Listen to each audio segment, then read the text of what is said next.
네, 우리 이 시대의 리더들은 대체로 다 독서광이었죠.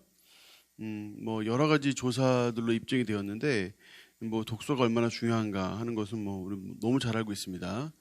그래서 독서를 해야, 책을 읽어야 이 간접적인 많은 경험들을 할 수 있고, 또 책을 읽을 때 생각할 수 있는 능력, 또 생각이 깊어지는 능력이 길러지고, 또 책을 읽을 때 또 즐거움도 느끼고 스트레스도 풀리고, 또 책을 읽을 때 이 시대를 이끌어갈 수 있는 리더, 또 시대를 읽을 수 있는 능력, 이런 것들을 얻게 됩니다. 그래서 대체로 우리 주변에 보면 리더들은 대체로 다 독서광들이죠.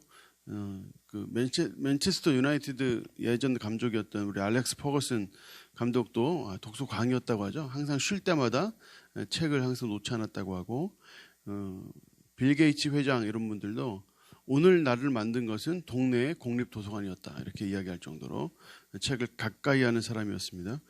뭐 컴퓨터 운영체제로 뭐 세계 최고의 부자가 됐는데, 이분은 컴퓨터가 절대로 책 역할을 대신할 수 없을 것이다, 이렇게 말해서 또 화제가 되기도 했고, 우리나라에서는 뭐 이건희 회장 이런 분들이 독서광으로 알려져 있습니다. 한 달 평균 20권 정도 읽으신다고. 요즘은 나이가 좀 있어서 못 읽으시겠지만, 네, 그리고 뭐 링컨, 워싱턴, 뭐 제퍼슨, 루즈벨트, 아이젠하워, 뭐 케네디 이런 미국의 위대한 대통령들도 다 독서광이었죠.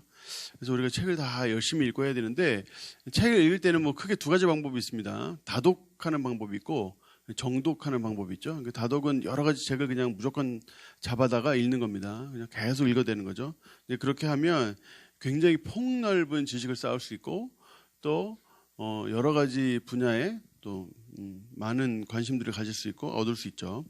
이런 것들이 있고, 근데 사실 다독만 하면 얕아질 가능성이 높아요. 그래서 정독과 함께 해야 되는데, 이제 정독은 좋은 책을 깊이 읽는 겁니다. 과거 우리나라 선비들은 한 권의 책을 100번 읽고 외웠다고 하죠. 그리고 두 번째 책으로 넘어갔다고 해요. 두 번째 책으로 넘어가서 또 그 두 번째 책을 100번 읽고 첫 번째 책과 두 번째 책을 내리 외웠다고 합니다. 그렇게 하면 이제 그 모르던 것도 저절로 알게 되는 것들이 생겼다, 이렇게 선배들이 이야기를 했었죠. 이제 그렇게 이제 한 가지의 좋은 책을 깊이 읽고, 또 그 책에 관련된 여러 책들을 섭렵하는 것, 이게 바로 그 독서를 하시는 분들, 또 많은 책을 한 번에 읽어내시는 분들의 어떤 방법입니다. 그러니까 뭐 예를 들어서 뭐 고통에 대한 책, 이렇게 하면 뭐 고통에 대한 책 한 권을 깊이 여러 번 읽어서 숙제를 한 후에 고통과 관련된 다른 책들을 두루두루 읽어대는 거죠. 두루두루 읽어내면 그 이미 한 권을 정통하고 있기 때문에 다른 책들에서 이 책에서 이야기하지 않는 것들을 이렇게 섭렵할 수 있죠. 그러니까 이제 고통에 대한 여러 책들을 읽어내면서 그렇게 많은 시간을 들이지 않아도 고통에 대한 전문가가 되는 이런 방법들을 있는 겁니다. 그러니까 좋은 책을 읽을 때는 항상 우리가 생각하는 게 있죠. 누가 썼느냐 하는 겁니다. 좋은 책인가 아닌가를 이야기를 할 때 가장 중요한 뭐 여러 가지 뭐 지표들이 있겠지만, 그중에 가장 중요한 거는 저자입니다. 저자. 누가 썼느냐 하는 거죠. 그러니까 모든 책도 이제 그 책을 만들 때는 항상 저자가 누구인지, 이 사람이 어떤 사람인지를 항상 표기하게 되어 있죠. 근데 그거는 뭐 법으로 정해진 건 아니지만, 이 책을 읽을 때 사람들이 그 어떤 책을 읽을 때 저자가 누구냐가 매우 중요하고, 그래서 항상 거기에 관심을 갖기 때문에 가장 가까운 곳에, 표제와 가까운 곳에 저자가 누구인지에 대해서 설명을 하고 있습니다. 요한계시록도 마찬가지죠. 요한계시록이 왜 쓰여졌는가 하는 것을 우리가 어제 봤고, 오늘 9절부터는 이 요한계시록의 저자가 누구냐로부터 이제 또 오늘 말씀이 시작이 됩니다. 그래서 저자가 누구냐가 굉장히 중요한데, 9절에 보니까 나 요한은 이렇게 하면서 이 저자를 설명하는 것으로 보입니다. 너희 형제요 예수의 환난과 나라와 참음에 동참한 자라. 그러니까 요한은 너희가 이 책을 읽어야 되는데, 왜냐하면 내가 사도 요한이고 내가 하나님의 부르심을 받은 사람이고 내가 환상을 받기 때문에 너희는 이 책을 읽어야 된다 라고 이야기하고 있지 않아요. 지금 요한은 뭘 얘기하고 있냐면 너희와 더불어서 함께 동참하고 있다는 것을 강조하고 있습니다. 그러니까 요한은 이 책을 왜 읽어야 하느냐, 어떤 권위에 기대어 주장하고 있는 것이 아니라 이 책을 읽는 독자들의 공감대를 불러일으키고 있죠. 그래서 너희 형제다. 여기서의 형제는 피를 나눈 어떤 같은 가족 계열에서 태어난 뭐 친형, 뭐 친남매 이런 뜻이 아니죠. 여기서 뭘 보고 형제라고 할 수 있는가? 동참했기 때문에, 더불어 함께했기 때문에 내가 너희 형제라는 겁니다. 뭘요? 그 뒤에 보니까 예수님으로 인한 환난에 함께 동참했고, 그 나라에 속하였고, 이 나라는 아마 로마로 보이죠. 로마 나라에 함께 속해서 함께 인내하는 중에 있는 바로 나, 너희의 형제된, 너희도 똑같이 예수님을 믿었기 때문에 고난을 당하고 있고, 그 나라에 속하여서 인내하지 않으면 안 되는 상황에 처해 있지만 나도 마찬가지다. 당시 도미티아누스 황제 때의 박해 때문에 다들 고생하고 있고, 또 예수님을 증언했기 때문에 지금 반모라는 섬에 있게 된 이 요한이 너희도 똑같이, 나도 너희와 똑같이 고난을 당하고 있다 하는 부분들을 이제 이렇게 강조를 하면서 공감대를 불러일으키고 있습니다. 요한은 이 성경을 독자들이 읽고 순종해야 한다고 주장을 하는데, 그것은 너와 내가 같은 상황에 있고 같은 공감대 속에 있고 또 이 고난과 환난을 겪고 있는 형제이기 때문에 이 글을 읽으면 좋겠다라고 이야기를 하고 있어요. 그런데 반전 있게도 이게 지금 요한이 자기가 저자라고 이야기를 하면서 공감대를 불러일으키는구나 라고 생각했는데, 그게 아니라 10절에 보니까 성령님에 의해 감동되어서 내가 이 책을 쓰고 있다 하는 말씀을 하고 있습니다. 그러니까 이 책의 저자는 지금 사도 요한이 보고 적고 있긴 하지만 이 책의 정말 저자는 하나님이시다 하는 것을 강조하고 있는 거예요. 그러니까 너희도 나도 똑같이 환난 중에 있고 똑같이 로마의 나라에 속하였고 똑같이 인내하지 않으면 안 되는 이런 상황 속에 있지만, 우리가 그렇기 때문에 더욱더 하나님의 음성을 귀 기울여야 한다 하는 말씀을 하고 있는 겁니다. 세상에 수많은 책들이 있고 수많은 뛰어난 저자들이 많은 책들을 쏟아내고 있는데, 그 와중에 가장 읽어야 될 책이 뭐냐 하는 거예요. 물론 우리가 공부하는 분야, 우리가 일하는 분야에 있어서는 반드시 읽어야 합니다. 그 시대에 또 그 분야에 뛰어난 사람들의 책을 당연히 읽어야 되죠. 근데 그 수많은 책 중에 단연 으뜸이 뭡니까? 가장 으뜸은 성경이죠, 성경. 하나님께서 쓰신 책.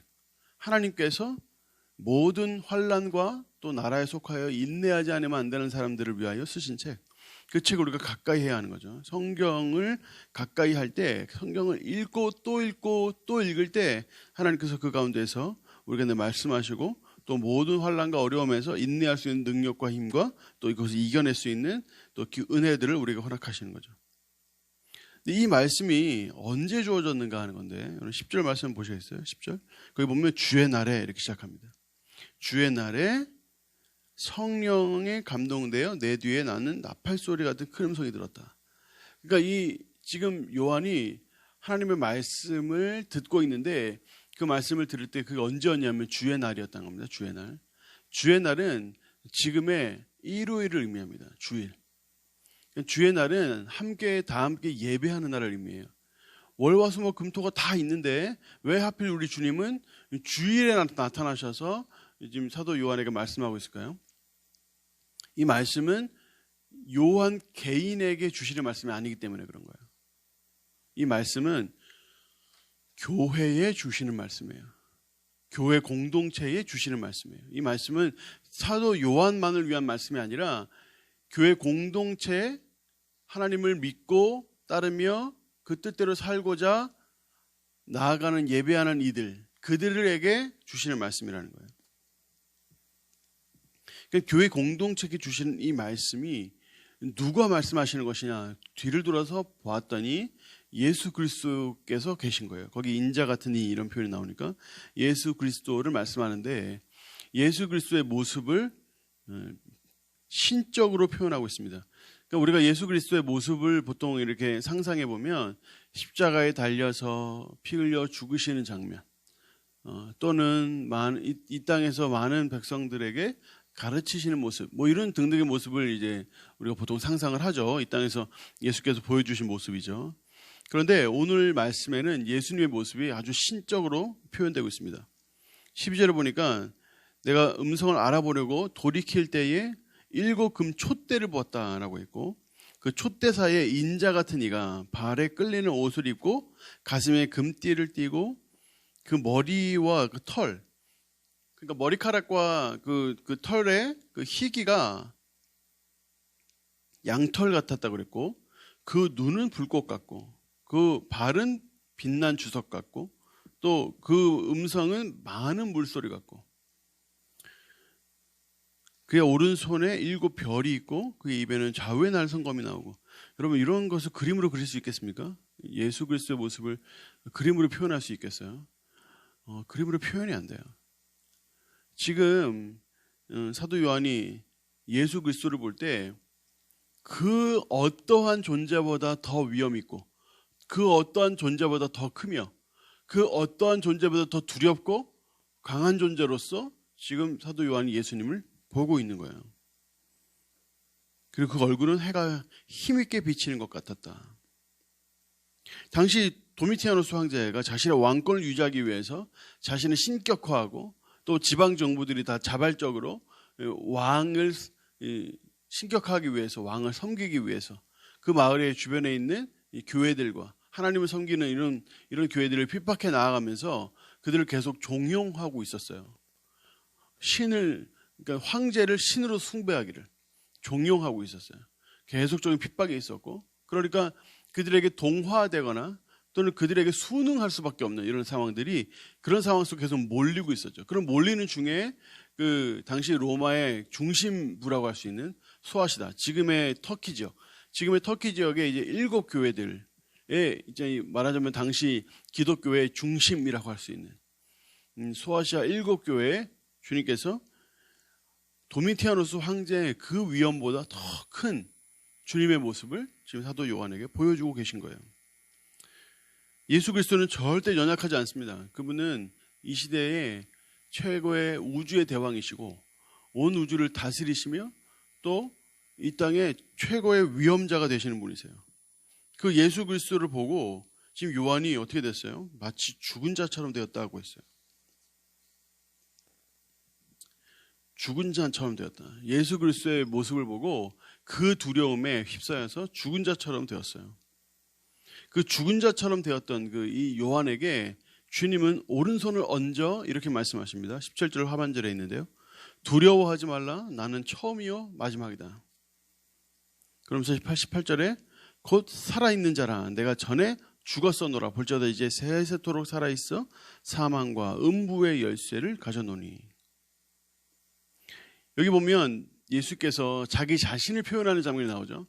예수님의 그 위험 있는, 도대체 말로 표현이 안 되는, 그냥 말 소리만 들어도 많은 물소리가 흘러내리는 그런 소리 같은 그런 아주 위험 있는 그런 모습으로 나타나셨는데, 그 예수께서 본인 자기 자신을 설명할 때 뭐라고 설명하냐면 맨 마지막에 사망과 음부의 열쇠를 가진 자다, 이렇게 스스로 설명을 하고 계셔요. 사망과 음부 열쇠를 가진 사람이다, 가진 자다 하는 말씀은 심판하시는 분이시라는 뜻이에요. 사망을 결정하시고 음부에 심판하실, 음부는 이제 지옥을 이야기하죠. 지옥의 열쇠를 가지신 심판하실 주님, 이심을 주님 말씀하고 있는 거예요. 주님께서는 지금 이 하나님 자신이, 예수 그리스도 이분이 하나님이시고 그 하나님 자신이 진노하시고 심판하시는 위험 있는 분이심을 우리에게 드러내고 있고, 또 그 앞에 살아있는 자라. 내가 전에 죽었었노라. 내가 과거에 죽었고 고난을 당했으나 그 죽음을 이기시고 부활하신 분이심을, 그런 전능자이심을 우리에게 나타내 보여주고 계시죠. 그리고 세세토록 살아있는 자이심을 우리에게 말씀하고 있어요. 사람은 다 죽고 다 사라지고 옮겨지고 다 그렇지만 하나님은 세세토록 거기 계신 분이시다. 그런 예수님께서, 그런 위험 있는, 그런 능력의, 그런 전능자이신 그 예수 그리스도께서 혼자 일하시지 않고 7 천사와 함께 일하신다 그래요. 그 20절에 보면 내가 본 것은 내 오른손에 7 별의 비밀과 또 7 금촛대라. 7 별은 7 교회의 사자요. 여기서 7 교회의 사자라는 말은 천사라는 뜻입니다. 천사. 그러니까 7 천사, 그리고 7 촛대는 7 교회니라. 자, 여기서 이제 7 촛대, 7 교회 이런 말씀이 나오고 7이 계속 반복되고 있는데, 여기서 7은 물론 소아시아의 7 교회를 의미하는 거 맞습니다. 앞에 이야기했죠. 그 11절에 보니까 에베소, 서머나, 버가모, 두아디라, 사데, 빌라델비아, 라오디게아 이렇게 7교회, 7교회를 지칭한 거 맞고 그 7교회들마다 주님께서 그 교회들을 보호하라고 보내신 천사들이 있었다는 거예요. 그러니까 7 천사와 7 그 교회가 있는데 7 천사와 함께 일하시는 주님이 7교회에게 말씀하시면 7교회를 지금 보호하시는 장면인데 이 7이라는 숫자는 성경에서 완전수예요. 그래서 단순히 소아시아에 있는 7교회만을 의미하는 것이 아니라 이 땅의 모든 교회를 다 하나님께서 보호하신다는 말씀의 상징적 표현으로 볼 수 있어요. 근데 여기서 우리가 기억해야 될 것은 교회는 건물이 아니라는 거. 교회는 단순히 건물이 아니라는 거. 교회는 믿는 자들의 모임이에요. 건물이 있어가지고 우리가 뭐 대구동신교회를 가주세요 이러면 대구동신교회 데려다 주지만 사실 그렇게 편의적으로 우리가 부르긴 합니다만 교회는 건물이 아니에요. 교회는 사람입니다. 사람. 그러니까 여기서 말씀하시는 에베소부터 해가지고 라오디게까지 이 7교회는 단순히 그냥 서 있는 건물을 의미하는 것이 아니라 그 지역에 믿는 모든 사람을 지칭하는 것이고 또 완전수 7을 사용하심을 통해서 모든 믿는 자에게 주님께서 천사를 통한 또 하나님의 그 위엄 있는 모습으로 우리를 보호하심을 보여주고 있는 거예요. 우리가 이 요한계시록 말씀을 쭉 읽으면서 이 초반부에 서론 부분을 우리가 읽고 있는데 이 서론 부분을 읽으면서 우리가 자연스럽게 깨달아지는 게 있어요. 정말 두려워해야 할 대상이 누군가 하는 거예요. 정말 두려워해야 될 대상이 누구인가. 도미티아누스 황제가 아니라는 거예요. 여러 가지 환난과 어려움이 아니라는 거예요. 정말 두려워야 될 것은 그런 것이 아니라는 거예요. 지금 현재 처해 있는 궁핍함이나 지금 처해 있는 고난이 아니라는 거예요. 정말 두려워할 것은 따로 있다는 거예요. 정말 두려워해야 할 대상은 우리 하나님이시라는 거죠. 우리 예수 그리스도. 그 주님은 어떤 분입니까? 우리 어제 살펴봤듯이 예수 그리스도께서는 우리를 사랑하시고 우리를 죄에서 건지시고 우리를 나라와 제사장 삼아주신 그 주님, 바로 그 주님이시라는 거죠. 그 주님을 정말 우리가 두려워하고 그 주님을 따라야 하는 거예요. 불꽃 같은 눈으로 세상을 감찰하시고 최종 심판의 권능으로 우주를 심판하시는 우리 주님, 삶과 죽음 사이에서 모든 권세를 가지신 그 예수 그리스도, 그분 스스로도 죽으셨지만 그 죽음까지 이기시고 부활하신 그분, 바로 그분을 우리가 오히려 두려워하고 따라야 한다는 거죠. 세상 모든 두려움의 대상이나 세상 모든 환난이나 모든 궁핍함을 뒤로하고 우리 주님을 따라야 하는 거예요. 바로 그럴 때 주님은 우리에게도 이 부활의 소망을 허락하신다는 거예요. 그러니까 우리는 힘을 다하여 하나님을 신뢰할 수 있어요. 주님은 모든 것보다 크시기 때문에, 모든 문제보다 크시고 모든 환난보다 크시고 모든 염려보다 크신 우리 주님, 그럼 그 주님을 따라야 한다는 거죠. 그래서 역대하 16장 9절에는 여호와의 눈은 온 땅을 두루 감찰하사 전심으로 자기에게 향하는 자들을 위하여 능력을 베푸시나니 라고 말씀하셨어요. 여호와의 눈은 온 땅을 두루 감찰하사 전심으로 자기를 향하는 자들을 위하여 능력을 베푸신다. 이거 바로 우리가 믿는 하나님입니다. 지금 요한이 반모섬에 있는데 반모섬에 왜 가게 됐느냐 하는 것은 여러 가지 설이 있어요. 유배당해서 갔을 것이다 라고 보는 설이 있고, 또 요즘은 사실 예전에 유배설이 더 유력했는데 요즘은 많은 학자들이 이렇게 주장하기도 해요. 요한이 이 도미티아누스 황제의 핍박을 피해서 말씀 사역을 하기 위해서 반모섬으로 갔다 라고 보는 거예요. 믿음 특공대를 만들기 위해서, 신앙 특공대를 만들기 위해서 반모섬으로 갔다 하는 거예요. 그래서 그곳에서 믿는 자들과 함께, 비록 적은 수일지 모르나 비록 숨어서 예배하는 걸지 모르나 바로 그곳에서 예배하면서 믿음이 강한 주의 군사들을 만들기 위해서 요한이 반모섬으로 갔다 하는 주장도 있어요. 여러분, 우리가 세상을 살다 보면 뭐 도미티아누스 황제 같은 박해까지 아니더라도 이때는 정말 물리적인 박해, 예수님 믿고 예배드리다가 발각되면 감옥에 갇히거나 죽임을 당하는 이런 식의 어떤 이런 박해가 예전에 있었지만 지금은 그렇지 않아요. 지금의 박해는 뭡니까? 주님을 따르는 듯하나 따르지 못하게 하는 여러 가지 요소들이 우리의 박해 요소예요. 세속화되고 생각이나 모든 마음이 세속화되어서 하나님께 열심히 기도하고 애썼는데 주님의 응답이 없으면 휙 뒤돌아버리는 그런 어떤 세속적인 믿음. 또 여러 가지 삶의 어려움들, 고난과 환난들, 젊은이로서 겪게 되는 이 땅에서 여러 어려움들, 꿈이 없고 나아갈 길이 보이지 않고 하는 부분들, 그런 부분들이 우리에겐 하나의 박해의 요소가 될 수 있죠. 또 우리 주변에 나타나고 있는 신앙적 여러 가지 문제들, 큰 교회들 존경받는 목사님들이 여러 가지 이야기들로 어려움을 당하고 하는 그런 부분들이 우리의 신앙에 있어서는 박해 요소가 될 수 있어요. 근데 여러분, 세상에 둘러보면 문제가 많고 어려움이 많은데 그보다 더 크신 분이 있다는 사실을 꼭 기억해야 돼요. 우리 주님은 강한 분이시고 심판주이시며 죽으셨지만 부활하셔서 죽음까지 이기신 분, 그리고 우리에게까지 그 부활의 약속을 하시는 분이세요. 그 바로 우리 주님이세요. 주님이 전능자 하나님이시고 강하신 분이신데 우리가 전심으로 주님을 향하고 주님을 찾으면 하나님은 그 능력을 우리에게 베푸신다고 말씀하셨어요. 그러니까 우리가 여러 가지 어려움과 힘든 것이 있을 때 꺾이면 안 돼요. 꺾이면 안 돼요. 지금 요한이 뭐 하고 있습니까? 지금 인내하고 있다고 이야기하잖아요. 내가 너희 형제다. 너희와 똑같이 환난을 당하고 있고 내가 이 나라에 속해서 인내하는 중에 있다. 여러분, 믿음의 표현이 뭐예요? 힘들고 어려운 일이 있을 때 인내하는 거예요. 버티는 거예요.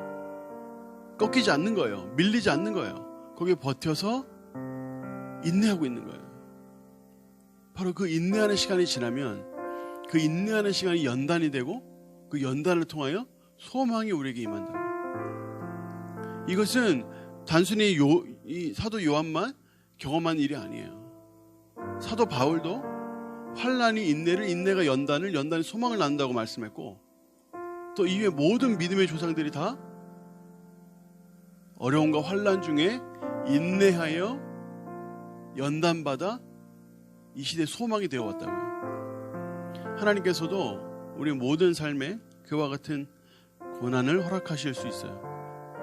바로 그럴 때 인내하고 꺾이지 말아야 해요. 무엇에 근거해서? 그 하나님 예수 그리스도 인자 같으니 그 하나님께서 그 위엄 있고 심판주이시며 전능자이시고 강하신 우리 주님, 우주의 대왕 되신 그 주님을 의지함으로 우리가 이겨내고 버텨내야 하는 거예요.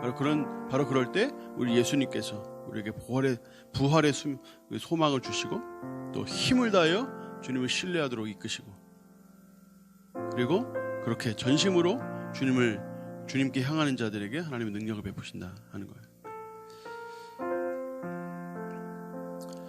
자, 우리 같이 한번 말씀을 생각하면서 한번 기도하도록 하겠습니다. 하나님께서 우리의 삶의 여러 가지 고난들과 또 어려움들을 허락하실 수 있어요.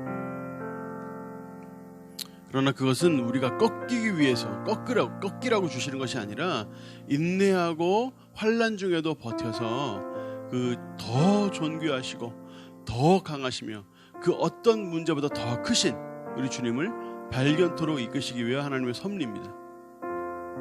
지금 같이 한번 기도할 때 하나님께서 이 시간 그 크신 위엄에 우리 주님을 이 시간 체험하고 만나는 시간 되게 하여 주시옵소서. 삶의 여러 가지 어려움들과 또 고난 가운데 꺾이지 않는 믿음을 허락하여 주시옵소서.